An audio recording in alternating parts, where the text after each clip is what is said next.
Bill Duke, that was the greatest mouth movement ever.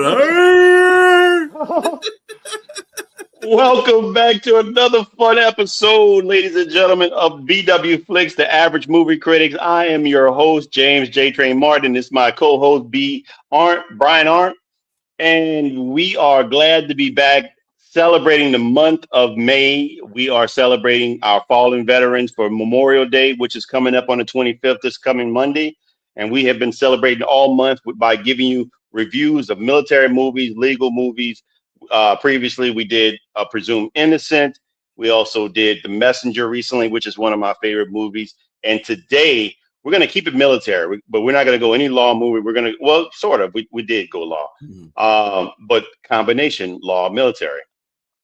We are going to be reviewing both the Rules of Engagement and The Predator, both year 2000 and 1987, respectively. These are two of my favorite movies.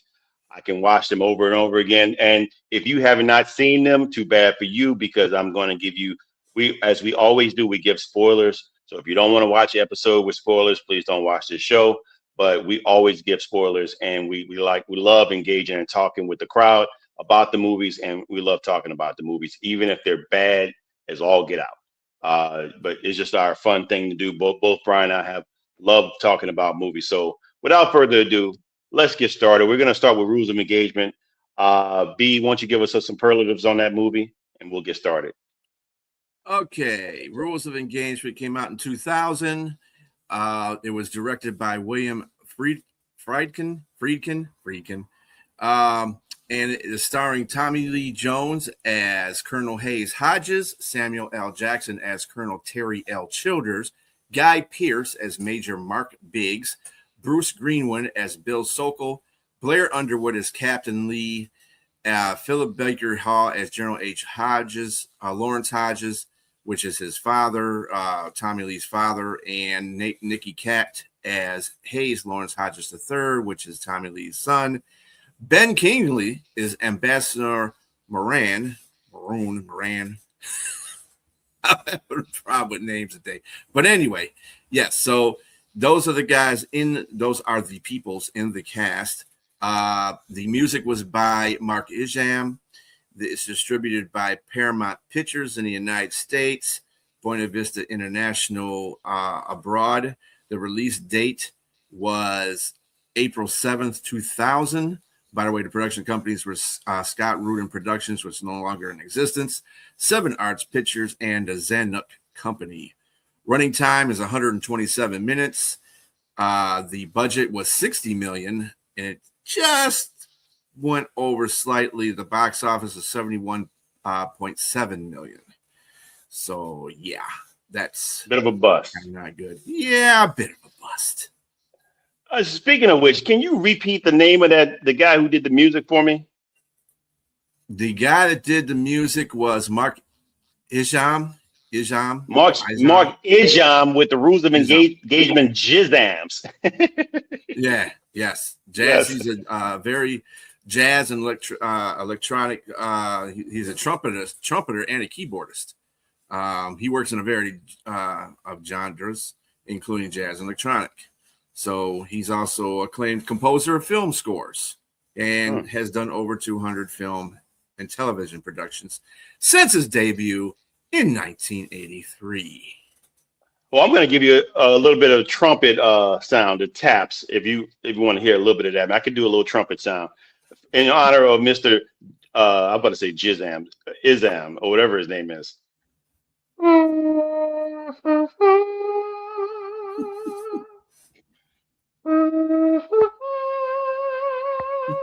That's enough. So do we want to give out the synopsis first, or do you want to go ahead and start a video? I think our premise is to do a video first, right? Yeah, we can do the video first. Yeah, let's go ahead and give them a video. Tell them exactly what it is, and we'll go ahead and check it out. All right, so this whole premise of this movie is about Samuel L. Jackson as Colonel Terry L. Childers. Colonel Terry L. Childers. He goes to what is it? Where's it at? In Middle East. Middle He's in the East somewhere. Yeah, in the Middle East somewhere. And his orders is to get the ambassador and the aides and everybody else out of there safely because the Middle Eastern folks are not happy about American presence in their area. So they are being very radically, I would say, trying to attack. But anyway, Samuel L. Jackson, his character, he orders the crowd is getting violent, so he orders he orders people to get shot. Anyway, he's in court trying to defend him. Tommy Lee Jones, who was in the Vietnam with him, is defending him, and they have Samuel L. Jackson on a seat trying to questioning him about the whole scenario. So he gives an order, and the whole thing is this is what his take is on his side of what he saw during his his battle movement here. So bear with me a minute. Training. A moment later, your men were shooting. What did you say to make that happen? I don't know. You must have said something. Captain Lee reversed himself. What did you say? I don't know the exact words. Let me help you. Your Honor. You said waste the motherfuckers, didn't you? No. You didn't say it? Well, it all happened so fast. You're under oath, Colonel. Let me refresh your memory. This is Exhibit Q, a tape recording made aboard the USS Wake Island of all radio communications received that day, including your exact words. Your Honor, with your permission, I would like to play this tape. Well, if you got it on tape, then that's what I said. They were killing my Marines, so yeah, I said it. Waste the motherfuckers. Are these the motherfuckers? Objection. Overruled. Yes. These? Objection. Yes. These? Objection. Overruled. Yes. Are these the motherfuckers that you ordered to be wasted? Your Honor. Major. Yes! Your Honor. The crowd in front of the embassy had no weapons, did they, Colonel? Objection. We found no sniper's weapons either. Yes, they had weapons. You think there's a script for fighting a war without pissing somebody off? Follow the rules and nobody gets hurt? Yes, innocent people probably died. Innocent people always die. But I did not exceed my order. There are rules, and Marines are sworn to uphold them. I was not going to stand by and see another Marine die just to live by those fucking rules. Ooh-wee.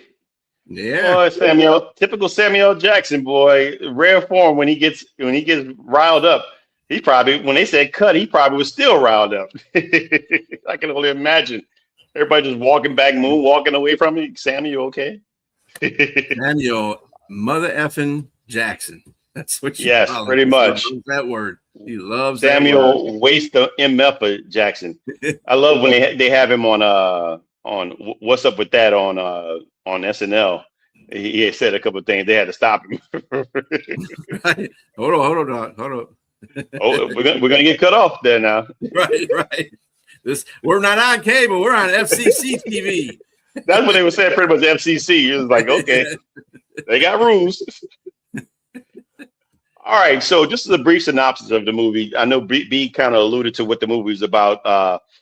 There was a memory in the beginning of the movie when they were in Vietnam. Both at the time, Lieutenant Hodges and Lieutenant Childers were both. They flipped the coin to see which team would go one way and the other team would go the other way.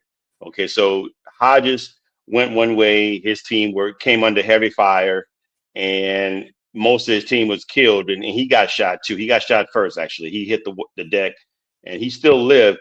And Samuel Jackson, he and his crew caught two leaders of the Vietnamese forces, and one was Colonel Ben Cao, and he was forcing him at gunpoint to make sure that he actually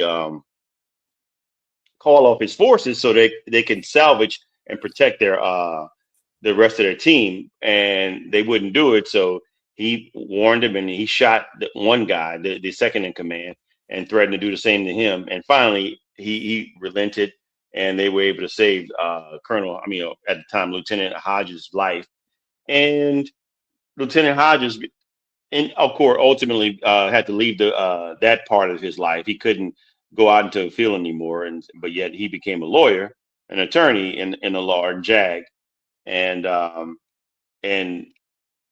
Childers, they both became colonels. Childers became a colonel, but he still led forces into battle. And this is what ultimately where they end up meeting each other again by Childers, as you mentioned, he did some things that was unbecoming of a Marine, calling the order to kill, presumably, or being charged with killing multiple 83 people, women and children, without I guess what was the word? Not without without cause. Meaning Mhm. he believed that they had weapons, and there were no the evidence showed that they had no weapons. And so throughout the whole movie, we're going back and forth. He goes to his buddy, asks him to represent him, and he does end up representing him. And of course, it was a very difficult trial to prove because as we go through here, there is with the place where it happened, there's evidence, there's security cameras pointing down at the crowd that shows if they have weapons or not. Now, mind you, all the things that they had for evidence got sent back to national security, and national security got all that evidence and supposedly supposed to send it to the prosecutor. Minus one thing, everything got sent there except the tape, the videotape. It just miraculously or mysteriously disappeared. And that's the thing that, and I'm giving a spoiler here, it's the one thing that would exonerate Colonel Childers, because it does prove that women and children were holding guns and they were firing upon the soldiers that were above them. So it wasn't just a peaceful protest in the movie, but as you know, in life, uh, things are made to look differently in the media. If certain things want to be shown a certain way, they're going to do that. So the guns were taken away. By the time they got to the guns, to the bodies in there, the guns were gone. But it was a day later. It was a day later by the time they got to them. So the guns were there, but the guns had been taken by that time. And so there was no proof that would give uh, Colonel Hodges any evidence to help his case. Excuse me, to help the case for to defend. Excuse me. Wow, probably need a little water. Colonel Childers, but ultimately, this is Colonel Hodges was considered a mediocre, to his own admittance, a mediocre lawyer, and he even said that you might want to get a better lawyer. But this brought the best out of him. And if the case that he held, I wouldn't have thought he was a mediocre lawyer, because he stood his ground and he went toe to toe with the prosecution. Mhm. And ultimately, without the tape, they end up getting him off 2 counts out of 3. The one he was guilty of was the one the failure to the breach of peace, a failure to well, actually, he was guilty of breach of peace, but the one of murder and the one of conduct becoming of a soldier, he was not guilty, and so he was able to retire, honorably discharged, and both the ambassador Moraine and the national security advisor, one had to step down. They both had to step down from the positions, and one was guilty of perjury.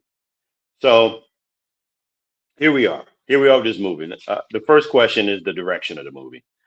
How was the direction of the movie? To me, I think it started out great with reflection, going back and forth with them thinking back to what happened with the incident, what he was on trial for, comparing to what had happened in Vietnam, kind of showing you his character.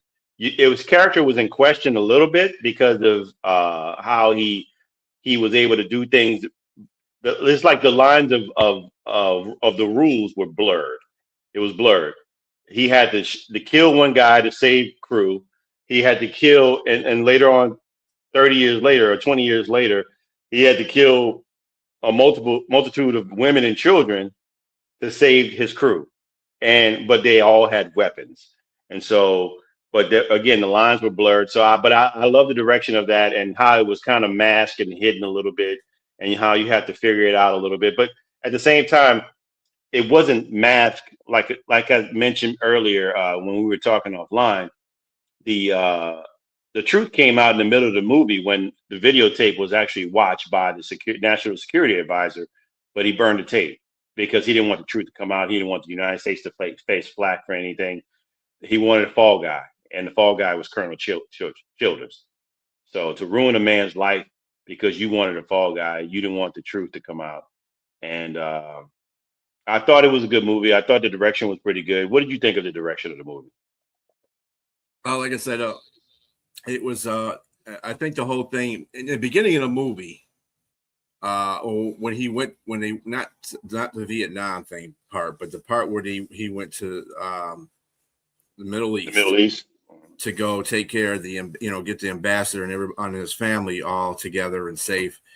The part where he told, Captain Lee to fire upon the crowd, it was kind of weird because you were looking at what was presented to you on the film. So you're like, why would he fire into the crowd when there's people shooting on the, you're thinking the same thing that people that you don't know what's really going on. They kind of take that out of the whole situation. So you're like, so he fires into the crowd instead of firing at the tops where the snipers are at first. I'm like, I think you would want to cover that. And there's a couple, I don't know what was going on with the whole crowd thing. I don't know if he was just trying to suppress the crowd because they were throwing rocks too. Let's make that clear. It wasn't just a gun thing that was found out at the end, but the people were throwing rocks too. They were throwing rocks. They were trying to break glass. They were trying to throw stuff at people. They knocked down the door to the embassy. So they got into the embassy and they had to stop them from trying to infiltrate the embassy, which is kind of hard to do considering how the fortifications were on the embassy. It was just a mess. It was just out of control. And you can't, this is where it kind of, you're so confused. Well, you're not confused, but there's so many things going on. You don't see what Samuel Jackson sees, obviously, because they kind of put that part to the side until that videotape, like you said, came out. But until that point, you're like, damn, you shot all the people up in the damn crowd. What's going on with you, Sam? Damn. But, as the truth, and you kind of don't want to think that Colonel Childers did that. He had a reason why he did that. So you're trying to kind of look in with the evidence that's barred in there, and then when the whole tape comes to the security director, that dude was a trip. He didn't make a guy take a fall for the United States not looking bad. Well, just like Samuel said in that video, innocent people die. That's just part of war. Is that unfortunately that happens, and people get killed in a line of fire. That's if the people weren't shooting from the crowd, they wouldn't have had no reason to shoot up the crowd. You know what I'm saying? So you got to eliminate the threat. So I thought it was a really good movie. Actually, I did. I think Samuel Jackson played it. That dude is intense. Let me tell you, he's intense. And I also like Tommy Lee. Tommy Lee's good. Yeah. He's a good actor. Speaking of which, you bring us. We're going into the next segment of this. The question is, how's the chemistry amongst the cast? Is there good character development? I thought the chemistry between Samuel L. Jackson and Tommy Lee Jones was actually pretty good. But these are both veteran, seasoned actors, and was this their best, like Pulp Fiction best, or Tommy Lee Jones and what he's been in his best? I don't think so. I don't think it was their best, but I thought it was very good. I thought it was very good for what the movie was. And I think they portrayed their characters well. And it seemed like you mentioned, Samuel Jackson kind of portrays this sort of character in almost every movie he plays in. Like he knows how to get riled up. A Time to Kill. When he was in court, he was on the stand. He kind of got riled up just like this. And so I really still liked it though, because you're moved. And he's able to move you with the character. You want to side with the character and believe what he's saying because he's trying to do everything he can to tell you as to why he did what he did. Not just I'm losing it, like they said the guy snapped or anything after all these years. He did not snap. He was just trying to protect his soldiers, his command. And so I think there was a good cast. I like Ann Archer, her character as the wife of the ambassador.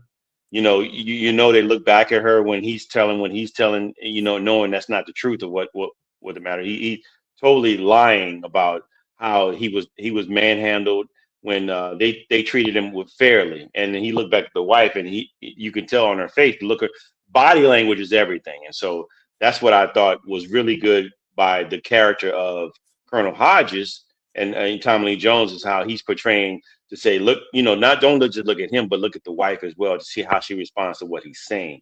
And you can tell there's a little bit of contrast or her response is contradicted to what he's saying. And so I really like the character development there with those three characters. I thought Guy Pearce did okay.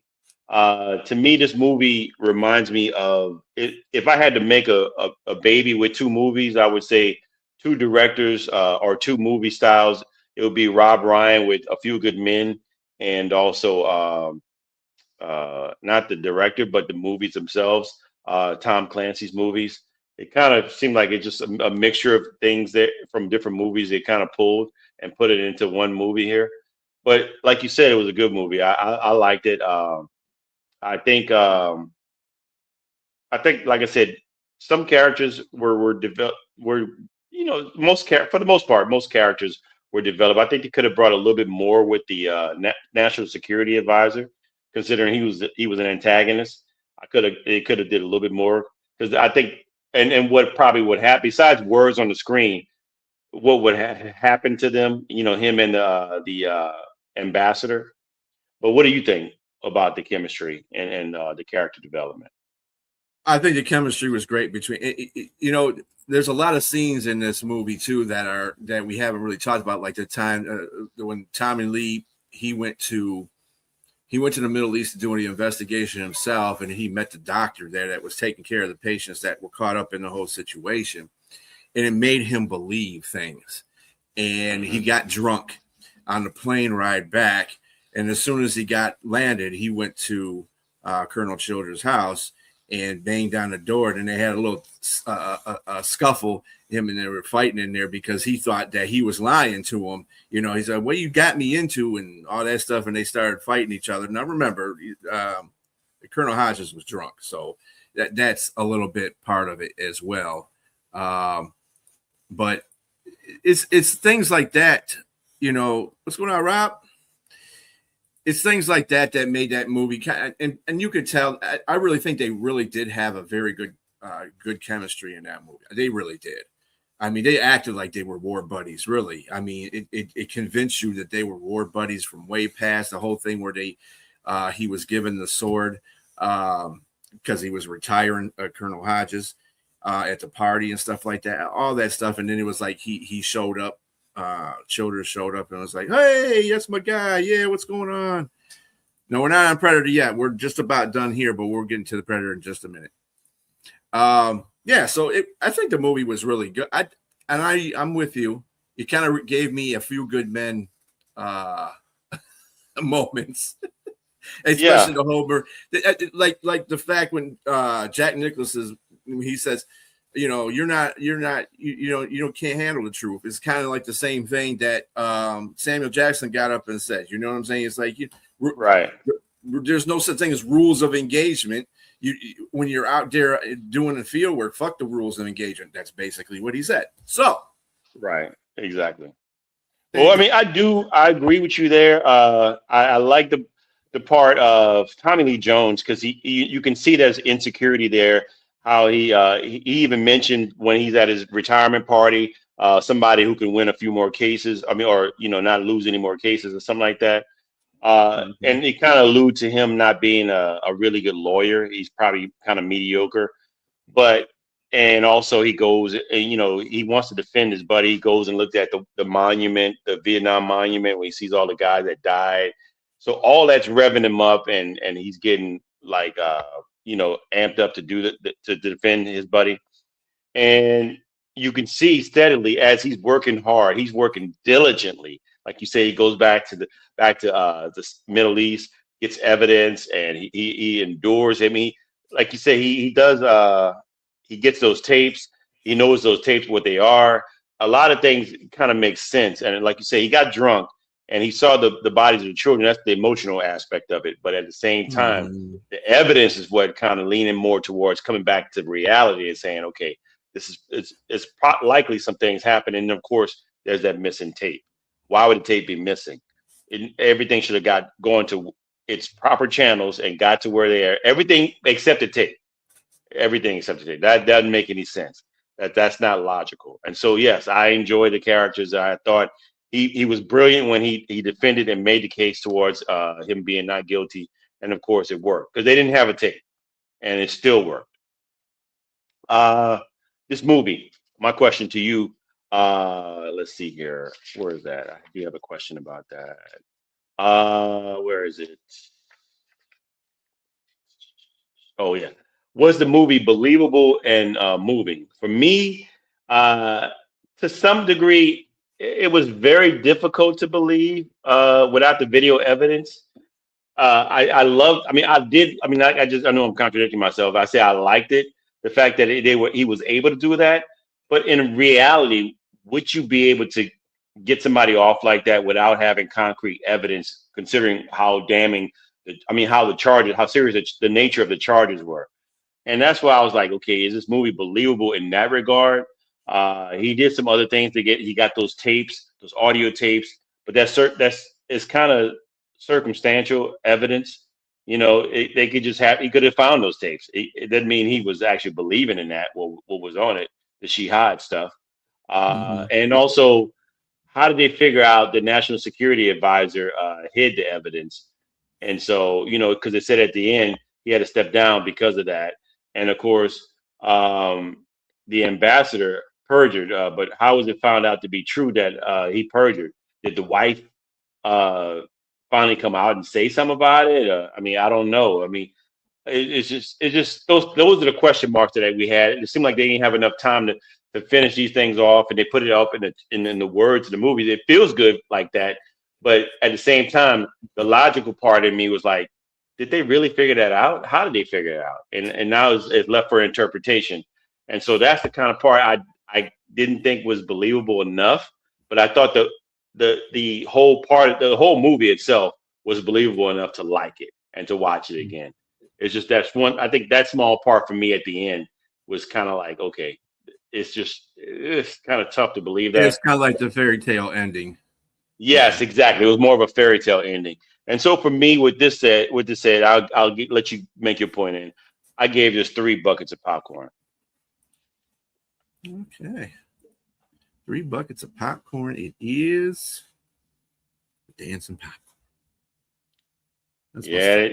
Samuel Jackson should be dancing right with him because he got off. I'm also going to give it 3 buckets of popcorn because you're right at the end. Everything, I guess to not further out the movie because it's really irrelevant. It's really about if he got off or not. I think they could get him off based on the evidence that they had in hand and the fact that there was a couple of things. Tommy Lee Jones, Colonel Hodges did a very good job in a couple of areas. If you watch the movie closely, there's one incident with the tape, for instance. He basically caught a lot of people lying because they said that was part of the inventory that came into the United States into the security thing was a tape. It says a tape on the inventory. But when they say, well, we didn't get that, when they had the security director on there, he said, no, we didn't get that. But dude, it's on the inventory. So what happened between the time that it went from there to wherever it needed to go to be processed? So what he sent everything to the prosecution, and that's when the major Biggs looked up like, that's not true. Yeah, he looked up. He gave him a look like, okay, they got caught in their own trap. Basically, yeah. He caught them in their own lies. Basically, so and that's And I can understand where that probably would have came up at the end and he had to step down because of that, hiding the evidence and stuff. Like if somebody was putting 2 and 2 together, said, hold on a minute. Wait a minute. And then probably somebody squealed on him too. You know how politics are in Washington. They probably say, yeah, I saw him have that tape. That dude had that tape. You know, his aide. The one guy that was with him, the aide, yeah. Yeah, the aide. Yeah.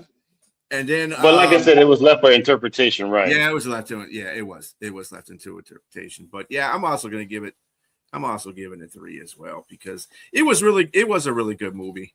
It's worth another watch. I like it. I mean, it was good enough. If you like military movies, you like law movies, it's a good combination. Yeah. All right. Like I said, it was kind of like the, Few Good Men thing. Just yes, not as intense, but and not as good as that movie, but good enough. Good enough. Well, B, let's on to our next movie. Yinzer was looking forward to us talking about The Predator, 1987. Why don't you give us some superlatives on that?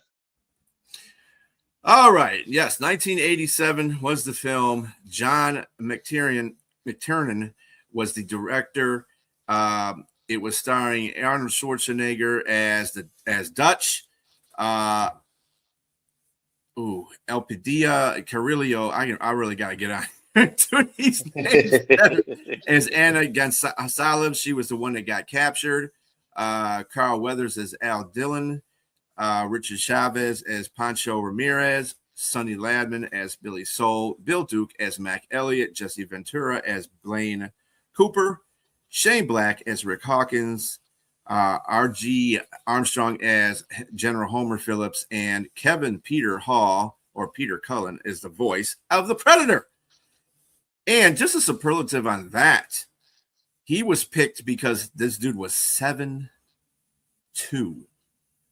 And the original person they were picking for it, like we discussed a while back, was Jean-Claude Van Damme, but he was only 5'9". And considering the rest of the cast was over 6 feet tall, it was kind of hard to be, on that same level with the big guys.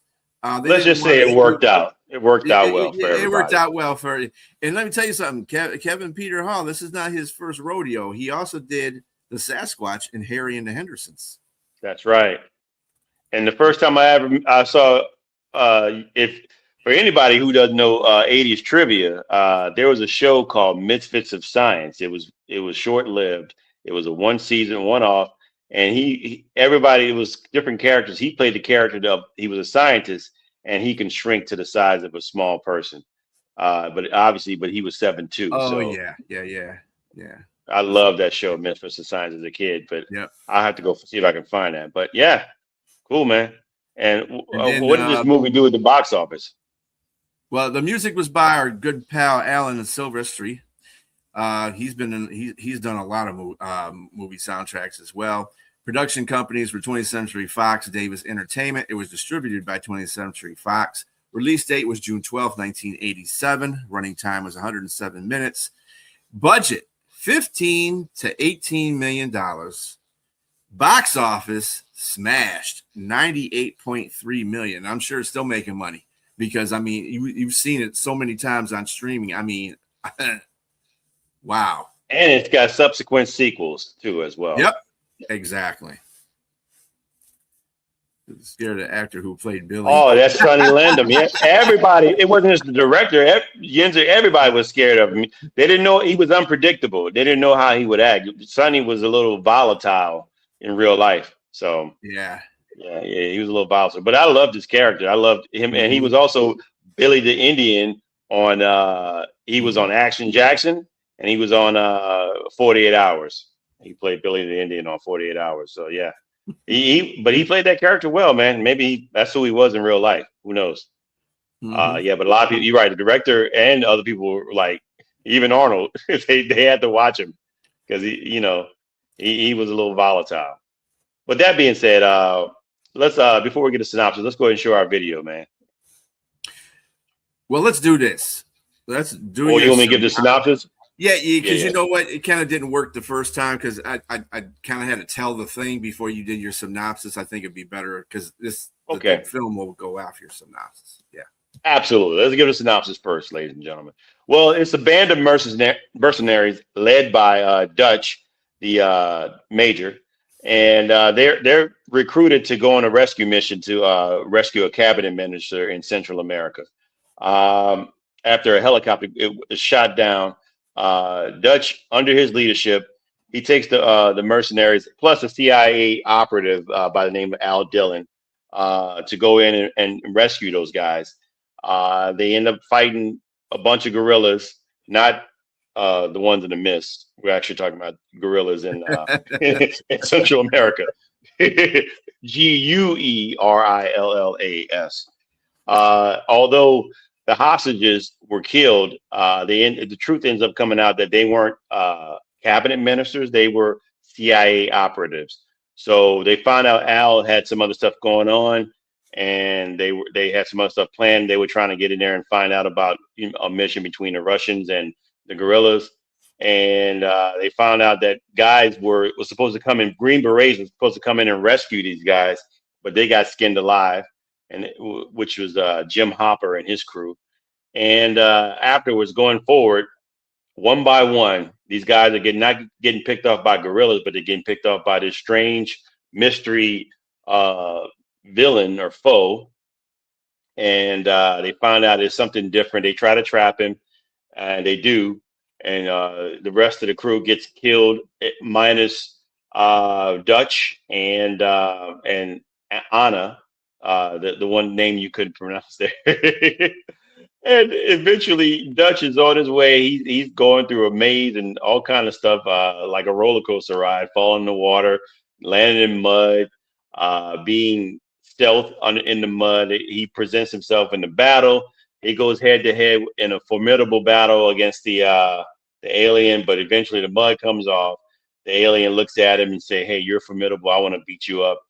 He does, and ultimately he crawls into a trap and kills the alien, fatally wounding him with a trap that he had set up over his head with a big log that hits him on the head, mortally wounding him.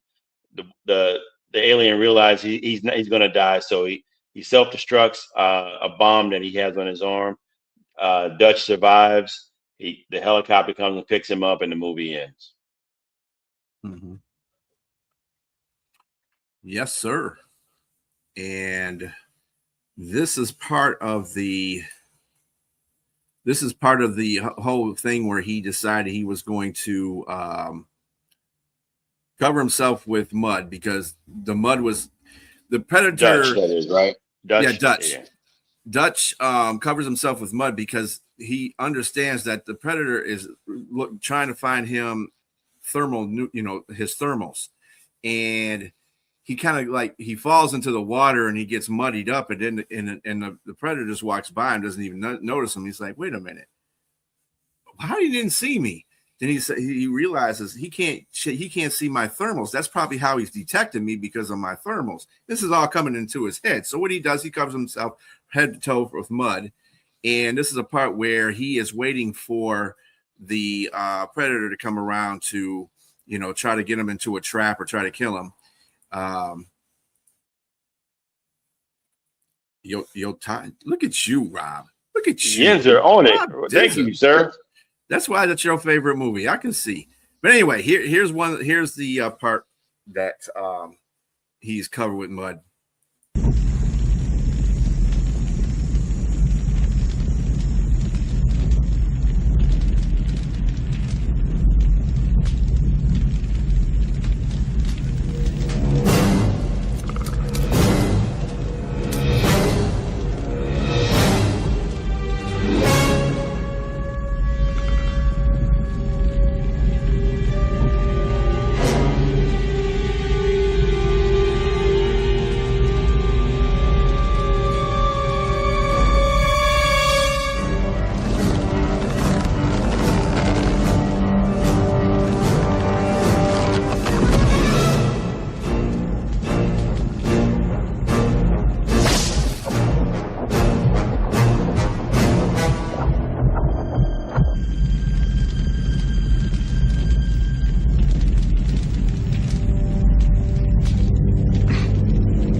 Oh, there you go. Yeah. Yeah. It's I yeah. almost forgot we were doing a show. I was enjoying the movie. Yeah, Predator is one Yes, of those movies that you could just watch like time and time again. And it doesn't really get old. You know what I'm saying? It's one of those like science fiction movies that are just awesome. that's okay, man. We're all nerds Yeah. here. So Yeah. I did not read the comics, Yinzer, but I definitely have watched most of the movies. I have not seen Badlands yet, but I want to see it. It looks like it's pretty good, but you can tell me yay or nay if you like it or not. But this movie is my all-time favorite. I was 13, well, I was 12 years old when it came out, and I saw it at the Dollar Movie. I remember going to a Dollar Movie to see this. My uncle took me to go see this movie, and I was totally and utterly amazed. I just couldn't believe that something like this even existed. And speaking of which, I mean, this movie, man, it moved me then. I can watch it now. I bought it on DVD. I'll watch it every now and then, and it still moves me. It holds up. The movie holds up. The direction of the movie was good. It wasn't slow. It was quick. Everything went like fast. You know the aliens coming. Oh wow. Meaning not good. That must be bad. Yeah, yeah. But you see the aliens coming already. We know what the movie is, the premise of it, but it comes into the Earth's atmosphere, dropping them off. And I just love the fact that he's the predator. If you had to look from the side of the predator, obviously you like the movie from that regard. You don't want to see him live, but you also want to see like the tenacity of the alien. Or you want to, oh, good, cool, cool, cool. You also want to see the technology of the alien. You want to see how he hunts. You want to see how he does things coming from another world, and you want to see how we respond to it. Because I mean, clearly he was dominant, but it wasn't fair either. It wasn't fair because he was able to cloak himself to Mhm. match the camouflage himself. But I mean, that's what we do too, right? It was kind of like the predators themselves. They were predators by presenting themselves to kill the gorillas, but they became the prey. They became the prey in the movie. One by one, he was taking them out. They are just more violent. Oh, you mean brutal in that regard? Wow. Yeah, I can imagine the comics are just like that, Yinzer. But the movie to me was great. I thought the character development was good. All the personalities in the movie are totally different. All the characters of the mercenaries, they're all different. One's a jokester, one's a silent type in Mac, one's Mhm. a kind of like a not a savant, but a so who has a sixth sense, the tracker, Billy. One's obviously the leader. He always has the knowledge to know what's going on in Dutch. Like, why did she run away? Why did this happen? Why did that happen? Throughout the movie, you say, okay, you can see why he's the leader, the unquestioned leader. Pancho, and then Dylan, the CIA. He's a sneaky one. He's a CIA agent for real. He's hiding things and stuff like that.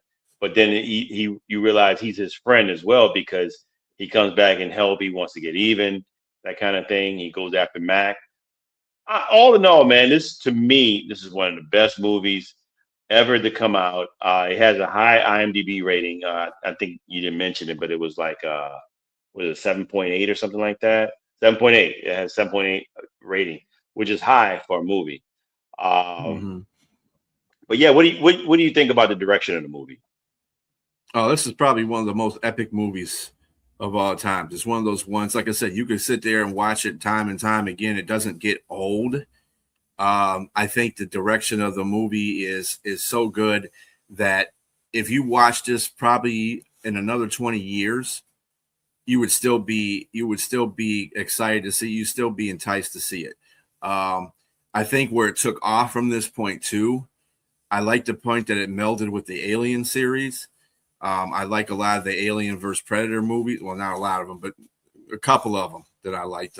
One with Sanaa Lathan in it, where they go to the Arctic and stuff like that. That's a really good one. But it's melded. You got two of the greatest Alien franchises. You got the Aliens and the Predators, and you got two of them, and you meld them together to make some movies, and that just it works well. I mean, they came out just virtually. Well, Alien was a little bit sooner than Predator, but it all comes from the fact that you could do that. You could actually do that. You can see that happening because They come from a different planet, both of them.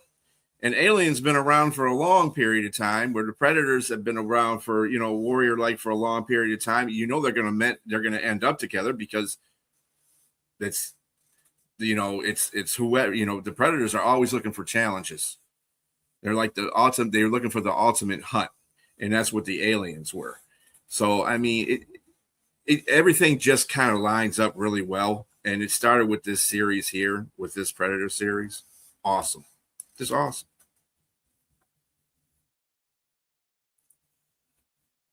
You're on mute. Yeah, sorry. It's very awesome. My next question would be, because I know we're short on time here, but because we got to do a bio as well. But my next question is, does this movie hold up? And my answer would be absolutely yes, it holds up, because it spawned, like you mentioned, all those sequels. It spawned comic books. It spawned everything. And look at the special effects in the movie. Clearly, I mean, they had CGI, but it wasn't used like, yes, every character was like, well, I agree. And the music was great as well. The CGI was good. Mm-hmm. It was very good for the time it was.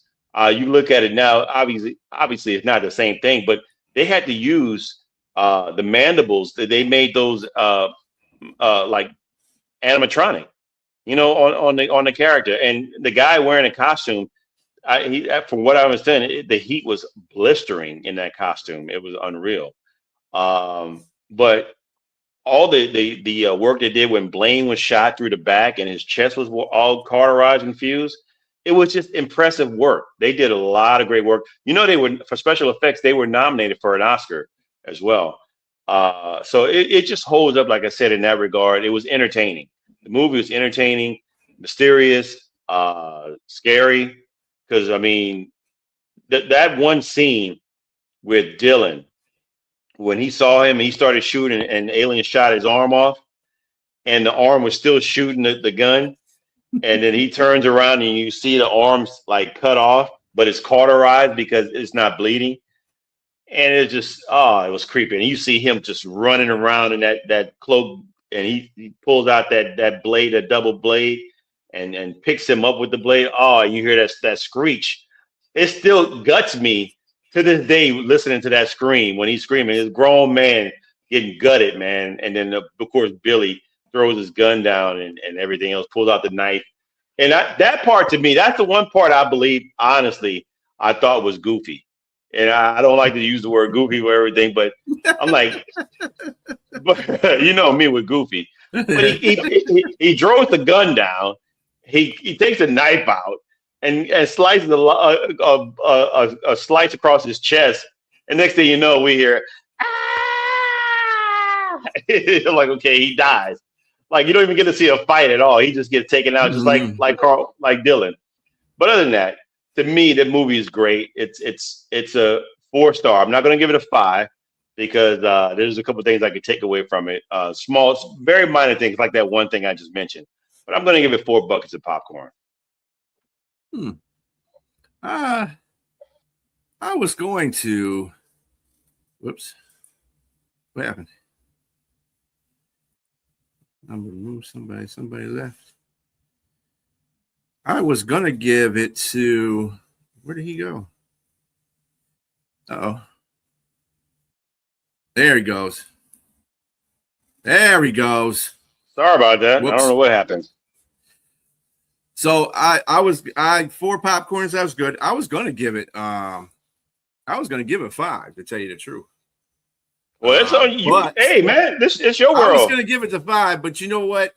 I kind of 5 is, you really got to impress me with 5. And as much as this movie can carry on over the time, I still think that you're right. I'm giving it a 4. I'll probably give it 4 with some butter. That's what I do. I'll give it 4 with some butter. 4 butter, yeah. You know what? And I'll give it butter. I'll give it the extra butter too, because it's good. But I see some things, that were small little things here and there, and it's more of a movie for. It's like one of those TBS movies for guys who like movies. When they first meet, Because somebody to accuse you of being the best. That part. Dylan, you son of a. What's the matter, Dylan? CIA got you pushing too many pencils. I mean, so Hey, yeah, 10 buckets. it's a great movie, Enzo. I'm not mad at you with your 10 buckets. Mm-mm. All right. That being said, it's a great movie, and it's going to kind of parlay into our next segment. Here is our weekly bio. We usually pick one of the actors of either one of the movies to do a bio here, and a lot of times for me, a lot of people, I look at some of the big name stars. We can talk a lot about the big guys, but a lot of our ladies, if you're out there, a lot of people tend to look forward to that type of name, but I like to give the smaller guys, the guys who are the others, as like Shaq, like to say, yes, exactly. And Bill Duke is our guest, or the bio that we're going to talk about. So Bill Duke, he's born in 1943. He's 83 years old now. But Bill Duke is Mac in Predator, if you remember him as Mac. Long tall Sally. She feels sweet. She got everything. I'm gonna have me some fun. He was born William Henry Duke Jr. Not only an actor, but he was also a director and a producer. As a struggling student early on, Bill had to work many different jobs to try to make ends meet, and he almost considered quitting. But the president of his school that he went to, Dutchess Community College, talked him into staying, and he ended up paying his room, board, and books at Boston University for the next 3 years. He also received an academic scholarship as well. So he initially wanted to be a doctor and going to medical school to please his parents, but he didn't do that. He ended up changing his major to English education, and then to introduction to dance and art. And so after he finished college there, he ended up going to New York and New York University Tisch School of the Arts, where Melvin Van Peebles was in Melvin Van Peebles' Ain't Supposed to Die of Natural Death. Natural Death. Yeah. Yes, exactly. And he also did school for filmmaking at AFI Conservatory. His first on-screen appearance was in Car Wash, believe it or not. He played the character, the Muslim character, Akbar. Original name was Dwayne. I remember that. Yeah. I remember that. Yes, I remember this movie very well. Car Wash was very funny, and he was very serious in his role. But obviously, there was a reason why. You understand why he was that serious person. He had a softer side, and you saw the characters begin to break down and start letting you know who he truly was. But that showed his range as an actor, and he also played a gay pimp in American Gigolo with Richard Gere. So he showed his range, but ultimately he ended up doing a whole bunch of action movies, and he ended up starting with Arnold Schwarzenegger in Commando. He was one of the villains in that movie, and he also portrayed. He did another movie with Arnold, of course, we just mentioned, Predator, as Mac. And to me, Mac, this showed his range. He probably was supposed to be one of the guys that was just the side guys, and Arnold was obviously the star. But Mac stole a lot of scenes in this movie. He stole a lot of scenes. Because you looked at him, he was stoic.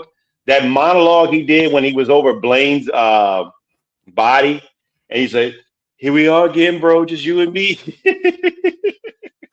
I love that when he was talking about that monologue. He said, "Man, we went through everything. In war, we come out with no scratches." He said, "Not a scratch, not an effing scratch."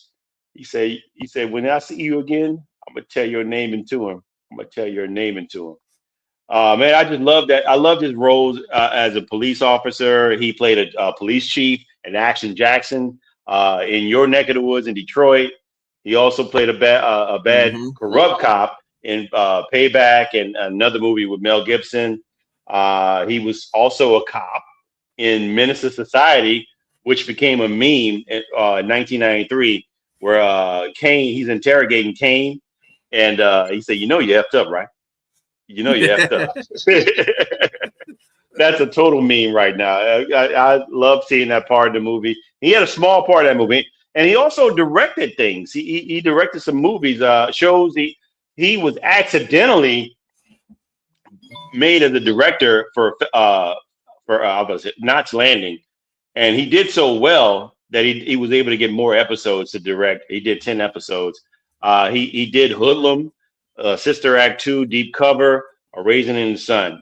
He's married. He didn't have any children, but he's still around, and he's still producing right now, and he's still directing. So shout out to Bill Duke. Wherever you are out there, sir, we commend you for all the great work you've done. You got anything, B? I think Bill Duke really showed. I think this is where he showed this particular movie. He showed. Not even in Car Wash, and people don't really realize him in Car Wash. I mean, me and you do, but to a layman watching a movie, they wouldn't really know him in Car Wash. But in these movies, Commando was one, but this movie particularly right here, there's this whole thing where he's shaving his head. He was a total character in this one, and remember when we showed the intro where Billy was the one that got killed. Yeah, Billy got killed, wasn't it? Yeah, or Jesse Ventura, he got killed, and he was like, he took the guy, was like, roar. It's like, dude. And he was the only one that was actually able to shoot him. He was the only one actually able to shoot the alien. Yeah, but that underneath. Yeah. Yes, exactly. With that being said, we're going to mention the two movies that we're going to watch next week, next Tuesday, and it's going to be Private Benjamin and Fury. And that will be the cap of our Memorial Day month. And we thank you all for watching the show with us, and we hope that you would join us again next week, next Tuesday at 8 p.m. And if you like the show, please watch us on YouTube, like, subscribe, and share with your friends. But thank you for coming out tonight, and we'll see you next week. Peace.